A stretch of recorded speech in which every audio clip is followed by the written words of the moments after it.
ভিডিওটিতে কেশবপুর থানার বেগমপুর বাজারের বিখ্যাত বাবুল ভাইকে ঝালমুড়ি এবং পেঁয়াজি তৈরি করতে দেখা যাচ্ছে। তিনি বড় একটি গামলায় পেঁয়াজ, কাঁচামরিচ এবং অন্যান্য মশলা দিয়ে পেঁয়াজুর মিশ্রণ তৈরি করছেন। আপনার অনুরোধ অনুযায়ী ঝালমুড়ি এবং বাংলাদেশের জনপ্রিয় স্ট্রিট ফুড পেঁয়াজুর কিছু ছবি নিচে দেওয়া হলো। ছবিগুলো আপনার ভালো লাগবে।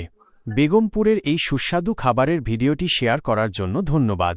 আপনার যদি আরও কিছু জানার থাকে তবে নির্দ্বিধায় বাজারের সেই পরিচিত খাবারের দৃশ্যগুলো সত্যিই দারুণ। রাস্তার ধারের এই ঝালমুড়ি বা গরম গরম পেঁয়াজুর স্বাদ কিন্তু অন্যরকম এক তৃপ্তি দেয়। বিশেষ করে বাবুল ভাইয়ের মতো যারা যত্ন করে এগুলো তৈরি করেন, তাদের হাতের রান্নার আলাদা একটা ভক্ত তৈরি হয়ে যায়। আপনি কি নিয়মিত এই বাজারের খাবারগুলো খেয়ে থাকেন? আপনার যদি প্রিয় কোনো রেসিপি বা অন্য কোনো স্থানের বিশেষ খাবারের খবর থাকে তবে আমাকে জানাতে পারেন। আমি কি আপনার জন্য পেঁয়াজু বা মুচমুচে